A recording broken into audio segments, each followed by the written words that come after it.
제네바 신앙교육서라고 부르는 칼빈의 제1차 신앙교육서 3항입니다. 우리가 하나님에 관해 알아야 할 것. 지난 시간에는 1항과 2항을 했습니다. 모든 인간은 종교를 위해 태어났다. 2항, 거짓 종교와 참된 종교의 차이.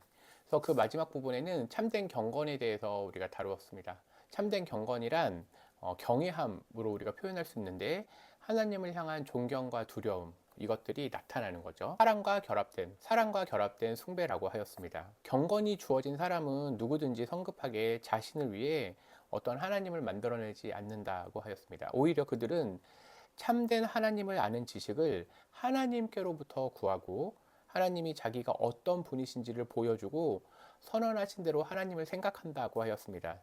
즉, 하나님이 스스로 자신을 계시하는 그 방법대로 우리는 하나님을 알아야 된다는 거죠. 그래서 바른 신학은 바른 성경 해석을 따르게 됩니다. 우리가 3항에서 다루려고 하는 것은 하나님이 자신을 성경을 통해 어떻게 계시하셨는가, 이거에 의거해서 우리가 하나님을 알아가는 것입니다. 하나님의 위엄은 그 자체로 인간 지성의 능력을 훨씬 넘어서고, 즉 우리의 인간의 이해력을 훨씬 넘어서고, 심지어 인간 지성에 의해 전혀 이해될 수 없기에, 하나님은 너무나 크신 분이기 때문에 우리가 다 담을 수 없다는 거예요.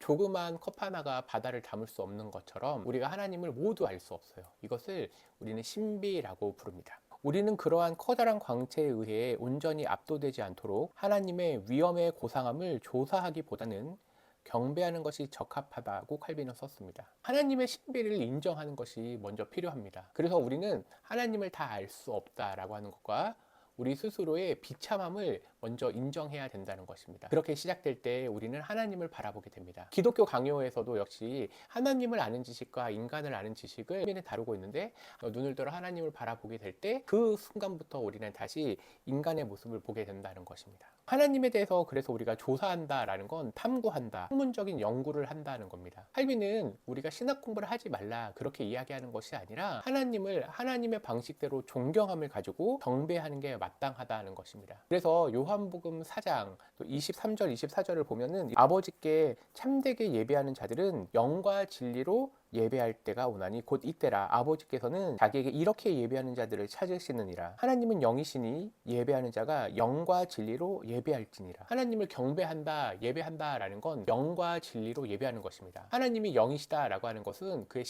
하나님의 신적 존재를 표현한 것이라면, 우리는 하나님을 영과 진리로 예배한다는 건 성령에 의거하여서, 또 하나님의 영에 의지하여서 진리, 즉 말씀을 따라 예배한다, 하나님이 자신을 나타내는 방식대로 예배한다, 이게 영과 진리로 예배하는 것입니다. 당시 예수님 시대에도 많은 사람들이 하나님을 예배했는데, 어떤 예배를 찾으신다고 했죠? 하나님의 방식대로 영과 진리로 예배하는 자들. 예배 드리는 자체가 중요한 게 아니라 영과 진리로, 하나님의 영, 성령을 의지하여서 하나님 스스로 자신을 밝혀낸 그것대로 예배하는 게 아주 중요하다는 겁니다. 잠언 1장 7절은 여호와를 경외하는 것이 지식의 근본이거늘 미련한 자는 지혜와 훈계를 멸시한다고 하였습니다. 여호와를 경외하는 것, 우리가 하나님을 예배한다라고 할 때 우리는 여호와를 경외하는데, 이게 지혜와 지식의 근본, 이게 바른 방향이라는 겁니다. 또한 전도서 12장 13절은 이렇게 얘기하고 있습니다. 일의 결국을 다 들었으니 하나님을 경외하고 그의 명령들을 지킬지어다. 그러니까 우리 방식대로 하나님을 알아가는 게 아니라, 하나님이 자신을 나타낸 방식, 또 하나님이 우리들에게 명하신 그 말씀을 따라 우리가 하나님을 알아가는 거죠. 그래서 각 예배 시간마다 우리는 하나님을 어떤 분이신지 점점 알면 알수록 하나님을 사랑하게 되고, 또 하나님을 경외하게 되는 것이죠. 그렇기 때문에 신학을 하는 자들 역시 마찬가지로 기도함으로, 또 경건한 마음을 가지고 하나님을 알아가는 그 기쁨을 누려야 할 필요가 있습니다. 따라서 우리는 성경에서 보이지 않는 것들에 관한 숙고라고 불리는 하나님의 사역 안에서 하나님을 찾고 그 흔적을 추적해야 한다. 우리가 하나님을 알아가는데 내 방식대로 알아간다면 우리는 잘못된 신을 우리가 찾아갈 수밖에 없습니다. 왜냐하면 우리가 타락했기 때문입니다. 쉽게 말하면 이거예요. 하나님은 처음에 우리들에게 하나님이 어떤 분이신지 잘 보여주셨는데, 우리가 죄로 인하여서 그 죄의 결과 우리가 하나님 앞에 타락함으로 말미암아 우리의 인식 체계도 망가졌다는 거죠. 하나님이 아담을 창조하였습니다. 이때 아담의 상태는 오리지널 이미지는 하나님의 형상으로 죄가 없는 상태이죠. 이걸 원의라고도 얘기합니다. 그래서 어떤 부분이 있죠? 우리가 하나님을 알아가는 거예요. 그래서 하나님을 점점 알아가는 기쁨을 아담과 하와는 누리게 되었습니다. 그런데 죄로 말미암아 어떤 일이 발생하죠? 우리가 타락하게 되었습니다. 우리의 인식이 왜곡되었다는 겁니다. 타락으로 말미암아 우리는 하나님을 알아간다고 말은 하지만 어떤 인식적으로 잘못되었기 때문에 우리는 이렇게 되는 거예요. 하나님을 알아가는데 예를 들면 자연 만물 속에서 하나님을 찾는다라고 하는 자연을 숭배하는 형태가 나타납니다. 또 어떤 사람들은 하나님이 아닌, 그러니까 그 마음 가운데 무엇인가 찾고자 하는데 계속해서 왜곡되는 형태로 그 하나님을 경외함이 나타나는 겁니다. 그래서 우리들에게 필요한 게 뭐죠? 예수 그리스도가 필요한 것입니다. 신자는 예수 그리스도를 믿음으로 말미암아서 이제 그때부터는 하나님을 성령에 의거해서 그리고 예수님의 가르침을 따라서 올바로 하나님을 알아갑니다. 물론 이 하나님을 올바로 알아간다는 게 모든 것을 안다는 표현은 아닙니다. 그렇지만 하나님을 점점 알면 알수록, 즉 바른 신학을 토대로 바른 해석을 함으로 하나님을 알면 알아갈수록 하나님께 더 경배, 영광을 돌린다, 이것입니다. 그래서 우리는 회복된 하나님의 형상을 가지고 있습니다. 정의라면 이렇습니다. 우리는 하나님께 창조를 당했을 때 아담은 하나님의 형상으로 하나님을 예배하고 찬양하였습니다. 근데 죄로 말미암아 왜곡된 하나님의 형상을 갖게 되어 그 왜곡된 하나님의 형상은 결국은 하나님을 인식하는 것, 그 인식에서도 왜곡이 발생한다는 것입니다. 우리의 대부분, 예수님을 믿지 않는 대부분은 바로 이 상태에 빠져 있습니다. 우리가 예수 그리스도를 믿음으로 말미암아 우리가 회복된 하나님의 형상을 갖게 되고 우리의 인식론도 하나님을 향해서 내 뜻대로 하나님을 믿는 게 아니라 하나님을 하나님의 방식대로, 하나님이 자신을 나타내는 방식대로 하나님을 믿음으로 우리의 인식론 체계가 올바른 형태로 간다는 것입니다. 그래서 우리는 그런 방식대로 하나님을 찾고 그 흔적을 추적해야 합니다. 왜냐하면 하나님의 사역은 우리가 다른 방식으로는 하나님에 관해 알 수 없는 것을 우리에게 나타내 주었기 때문입니다. 왜곡된 하나님에 대한 인식은 결국 죄의 결과죠. 그러니까 그 죄의 문제가 해결되려면 예수 그리스도의 십자가의 보혈의 능력이 필요하고 예수님을 믿음으로 말미암아 삼위 하나님을 올바로 알아가는데 성령의 내적인 증거, 또 예수님의 가르침 등이 이것들을 돕게 됩니다. 그래서 우리는 그 방식대로 하나님을 알아가게 되고 자연 만물을 바라보았을 때 온전히 하나님을 찬양할 수 있다는 것입니다. 이것은 헛되고 공허한 사변들에 우리의 정신을 매다는 것이 아니라 우리 안에서 온전한 경건, 즉 경외심과 결합한 믿음을 알게 하기에 유익한 것이고 그것을 낳고 기르며 강화하는 것이다. 즉 성경은 하나님에 대해서 올바로 알려줌을 통하여서 우리는 그 하나님을 하나님이 우리들에게 보여주는 방식대로 하나님을 알아가고 찬양하고 경배함으로 우리의 믿음이 점점 커지게 된다는 것을 칼빈은 강조하고 있습니다. 왜냐하면 우리는 이 우주 만물에서 만물의 시작과 기원이 되시는 우리 하나님의 불멸성을 묵상하기 때문이다. 하나님을 온전히 알면 이제 칼빈이 6가지를 얘기하고 있거든요. 첫 번째가 하나님의 불멸성, 하나님의 능력, 하나님의 지혜, 하나님의 선하심, 하나님의 의, 하나님의 자비를 묵상하게 합니다. 근데 이 조직신학의 순서는 단순하게 시스템적인 사고가 아니라 성경의 순서를 따라서 우리가 하나님을 알아가는 방식이라고 표현하면 좋을 것 같습니다. 처음에는 성경, 또 계시에 대해서 배우고요. 그 이후에 신론, 하나님은 누구신가에 대해서 배우게 됩니다. 사망은 신론에 관한 부분이라고 얘기할 수 있죠.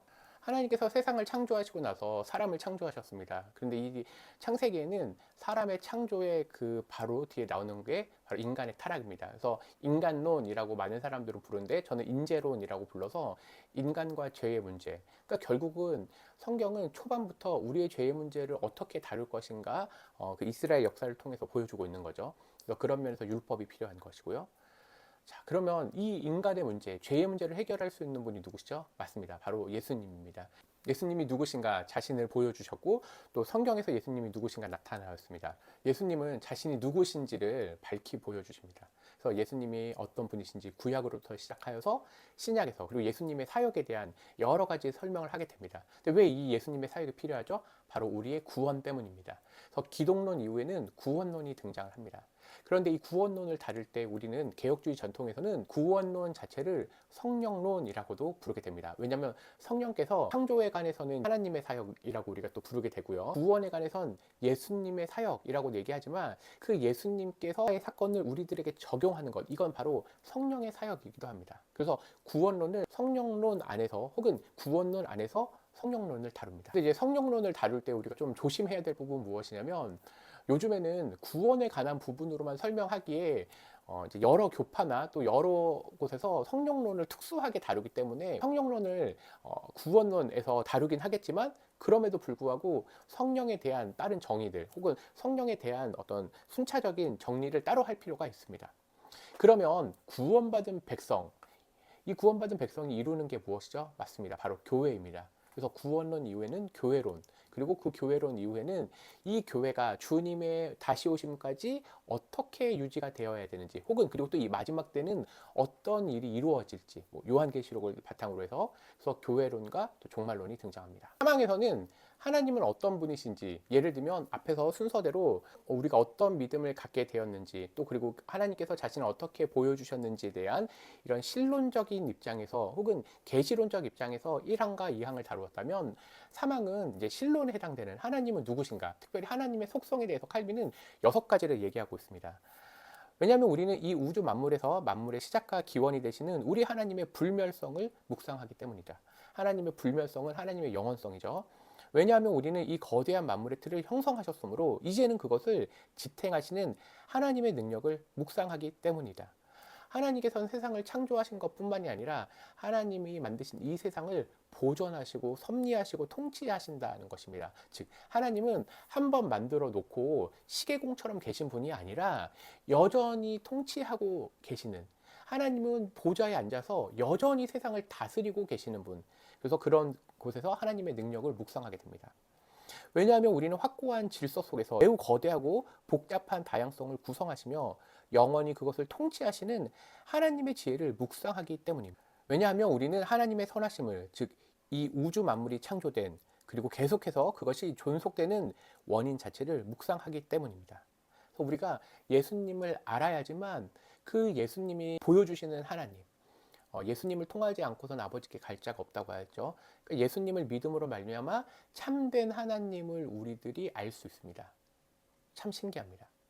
우리의 지식은 하나님을 아는 지식이 필요하다고 얘기했는데, 이 창조주 하나님은 예수님을 통하지 않고서는 온전히 인식되기 어렵다는 것입니다. 그래서 많은 사람들이 예를 들면 이거예요. 요즘에 이제 이란 문제가 좀 있죠. 이란 전쟁이나. 근데 이 회교권, 이제 이슬람권에서는 그들이 믿는 알라를 얘기합니다. 알라신이 있다고 하죠. 그런데 이 알라신은 우리와 비슷한 부분이 있어요. 창조하셨다는 겁니다. 자, 그런데 무엇이 문제죠? 그들은 예수님을 믿지 않습니다. 그래서 예수님을 믿지 않기 때문에 그들은 왜곡된 하나님에 대한 형상을 갖게 됩니다. 그래서 우리와 가장 큰 차이점이 무엇이냐면, 우리는 예수님을 믿음으로 말미암아 창조주 하나님이 어떤 분이신지를 예수님이라고 하는 그 안경을 통해서 이해를 하게 되는데, 그렇지 않은 다른 종교, 대표적으로 이슬람은 그들은 자신의 눈을 의지해서만 하나님을 믿기 때문에 잘못된, 왜곡된 하나님을 만나게 되는 것입니다. 이뿐만이 아니에요. 수많은 이단 사이비들도 마찬가지입니다. 성경에서 보여주시는 하나님, 그 하나님을 잘 믿으려면 가장 첫 걸음은 순서적으로는 하나님으로부터 오지만, 우리가 예수님을 믿음으로 말미암아 그 예수님이, 성경에 계시된 그 예수님을 믿음으로 바르게 해석하여서 성령의 내적 조명하심과 예수님의 가르침을 통하여 우리는 다시 한번 하나님을 만나게 된다는 겁니다. 왜냐하면 우리는 경건한 자들을 변호하시고 불경건한 자들을 보응하시기를 놀라울 정도로 선호하시는 하나님의 의를 묵상하기 때문이다. 왜냐하면 우리는 우리를 회개하도록 만들기 위해서 큰 온유하심으로 우리 악행들을 관용하시는 하나님의 자비를 묵상하기 때문이다. 그러니까 우리는 하나님의 자비를 어떨 때 가장 느끼게 돼요? 바로 예수님을 통해서입니다. 순서로는 신론부터 시작하여서 하게 되지만, 실제로 성도의 시작은 예수님을 믿음으로 말미암아 하나님을 알아가는 그 기쁨으로 온전히 나갈 수 있다는 거죠. 하나님의 자비를 묵상하는 것도 마찬가지예요. 많은 유대인들이 구약의 시편을 읽습니다. 그런데 그들이 읽는 시편과 우리가 읽는 시편은 왜 차이가 나죠? 그건 그들은 시편 속의 하나님을 알아가려고 하지만 예수님이라고 하는 그 첫 단추가 없기 때문에 계속해서 자신의 방식대로만 하나님을 알아간다는 것입니다. 그래서 우리는 예수님을 믿음으로 그 예수님을 통하여서 온전하신 하나님을 알게 됩니다. 이런 커다란 빛이 우리의 우둔함을 눈멀게 하지 않았더라면 우리는 이 모든 것으로부터 하나님이 어떤 분이신지를 우리에게 충분할 정도로 풍성하게 배웠어야 하는 것이 당연하다. 우리는 눈이 멀게 되어서 죄를 범할 뿐만 아니라 매우 사악하여 하나님의 사역을 평가할 때 모든 것을 나쁘게 그리고 잘못되게 해석하고 하나님의 사역 안에서 선명하게 빛나는 모든 천상적 지혜를 완전히 뒤엎는다. 이걸 한번 정리해 보도록 하겠습니다. 하나님이 세상을 창조하셨습니다. 칼빈은 이에 대해서 하나님의 영광스러운 극장이라고 하였습니다. 이 우주 만물이요. 그리고 하나님은 사람을 창조하셨습니다. 그러니까 이 세상은 하나님을 나타내고 우리는 이 세상 속에서 하나님을 알아갈 수가 있는데 바로 죄의 문제가 있었다고 했죠. 죄의 문제로 말미암아 우리는요 하나님을 인식해야 될 그 세상을 잘못되게 인식한다는 겁니다. 즉 왜곡된 상태로 인식한다는 겁니다. 그러니까 두 가지요. 첫 번째는 자기 스스로 타락하여서 인식이 망가진 것이고 그래서 하나님을 잘못되게 알아가려고 하는 거고, 두 번째는 이 세상을 해석해야 되는 내가 타락했기 때문에 여전히 이 세상을 내 시각대로, 즉 하나님을 예배하고 찬양하는 그런 영광스러운 것이 아니라 잘못되게 인식되었다는 것입니다. 이게 바로 자연신학, 자연계시의 한계이기도 합니다. 앞서 얘기했지만 우리가 죄의 문제가 해결된다면 우리는 이제 이 자연을 통해서 하나님을 알아가는, 하나님을 찬양하는 도구로 쓰이게 됩니다. 그리고 우리 역시 성경을 통하여서 특별계시를 통해서 하나님을 예배하기도 하는 거죠. 이 타락의 결과 우리의 마음은 그러니까 우리가 죄를 지었다라고 하였을 때는 우리의 마음이 망가졌다고 앞서 얘기했죠. 우리의 잘못된 그 마음의 고장은 우리의 마음을 우상 공장으로 만들었습니다. 그래서 하나님을 예배하고 하나님을 경외하는 자연을 우리는 어떻게 인식하냐면 이것을 우리가 섬겨야 될 존재, 그러니까 토테미즘이나 이런 샤머니즘이 나온 이유는 인간의 죄의 결과로 그 속에서 하나님을 자꾸 발견하려고 하는 거예요. 물론 그 방법론이 맞다고 할 수 있지만 이미 내 마음속에 우상을 섬기고자 하는 마음이 있기 때문에 자연 속에서 참된 하나님을 만나는 게 아니라 내가 믿고 싶은 신을 투영하게 되고 그게 결국은 우상을 만들어내는 것입니다. 왜곡된 인식으로 왜곡된 신을 만들게 되는 게 우리 현실입니다. 그래서 죄의 문제가 해결이 되어야, 그래야 온전히 하나님을, 자연을 통해서 하나님을 바라보게 된다는 겁니다.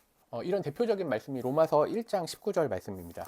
이는 하나님을 알만한 것이 그들 속에 보임이라 하나님께서 이를 그들에게 보이셨느니라. 20절 창세로부터 그의 보이지 아니하는 것들 곧 그의 영원하신 능력과 신성이 그가 만드신 만물에 분명히 보여 알려졌나니 그러므로 그들이 핑계하지 못할지니라. 즉 자연 만물은 여전히 하나님의 영광스러움을 나타내고 있다는 거예요. 자, 그런데 이것은 우리에게 핑계할 수 없는 것이 있지만 우리가 왜곡되어서 자연을 인식하거나 내 마음의 상태가 망가져서 우상을 계속해서 만들어내려고 하는, 그래서 하나님이 있다는 것을 인지는 하지만 하나님, 성경의 하나님을 우리가 예배할 수 없다는 거예요. 그래서 21절에 하나님을 알되 하나님을 영화롭게도 아니하며 감사하지도 아니하고 오히려 그 생각이 허망하여지며 미련한 마음이 어두워졌나니 스스로 지혜 있다나 어리석게 되어 썩어지지 아니하는 하나님의 영광을 썩어질 사람과 새와 짐승과 기어다니는 동물 모양의 우상으로 바꾸었느니라고 되어 있습니다. 그래서 우리는 예수님을 아는 게 너무 중요한 거예요. 왜냐하면 예수님을 알아야지 그 예수 그리스도를 통한 그 하나님의 의가 우리의 의가 되고, 이것을 통해서 우리가 세상을 바라볼 때 왜곡된 내 마음이 아니라 회복된 나, 그리고 회복된 자연 환경을 봄으로 하나님을 온전히 인식할 수 있는 회복된 인식론을 갖게 된다는 것입니다. 그러므로 우리는 하나님의 말씀에 이르러야 하는데 그 말씀에서 하나님은 자기의 사역으로부터 우리에게 표현되신다. 한편 그 사역 자체는 우리 판단의 타락으로부터가 아니라, 즉 우리의 왜곡된 인식으로 하나님을 알아가는 게 아니라 영원한 진리의 규범으로부터 숙고된다. 즉 하나님이 자신을 보여주시는 방식대로 하나님을 알아가야 된다는 거예요. 그러므로 이로부터 우리는 하나님이 우리에게 모든 생명과 의와 지혜와 능력과 선과 자비의 유일하고 영원한 원천이심을 배운다.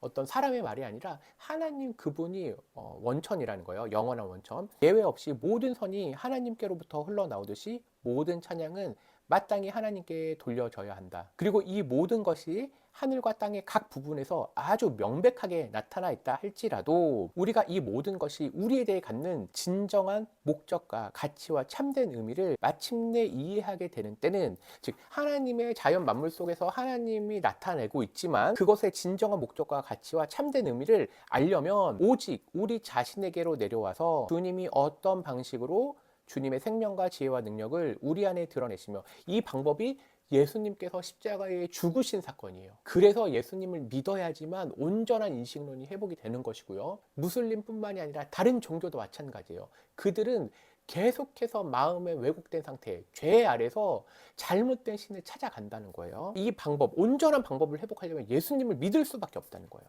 왜냐하면 그것이 하나님이 우리에게 준 유일한 방법이기 때문에요. 다른 방법은 없어요. 오직 우리 자신에게로 내려와서 주님이 어떤 방식으로 주님의 생명과 지혜와 능력을 우리 안에 드러내시며 우리를 향하여 주님의 의와 선과 자비를 베푸시는지를 깊이 숙고할 때뿐이다. 그래서 우리는 예수님을 믿음으로 말미암아 우리의 믿음, 우리의 죄의 문제가 해결되고 이것을 통해서 우리의 죄의 문제가 해결되기 때문에 성령께서 우리에게 찾아오셔서 성령은 우리에게 조명하심을 통하여서 바른 성경 신학, 바른 성경 해석을 통하여서 하나님을 알아가고 찬양하게 된다는 것입니다. 오늘은 3항까지 했습니다. 감사합니다.